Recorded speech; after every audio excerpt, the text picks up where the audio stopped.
What's going on, y'all? My name is Anthony Phillips. I'm the author of The Black Side of Fatherhood. This is my book. It's available on Amazon right now. And I just want to give you an inside scoop on what this book is about, just sharing my experiences as a black dad. And I'm just going to read a chapter out the book. So this chapter here is called Children's Love Language. Once we make an observation, we then have an obligation. How do we love our children? How do they best receive that love? How do we understand their emotions? How do we learn to love? How do we translate that love to them? Is it the way that we were loved? Do we ask them how to love them? Do we ask our mama? This one has been tricky. I mean, how do we really love them? I don't mean by giving them whatever they want and they think we're the nice parent.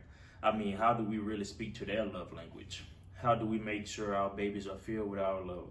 How do we ensure that we are a safe place for them to express their emotions? This is a question that will constantly answer. This is a question that will constantly be answered as they grow and as we grow as well. Some of us were probably never fulfilled emotionally, but we did not realize it. Tough love is what they called it. It was a way of life for us. We're at this point trying to do something that was never taught to us. That presence that we spoke about is so important.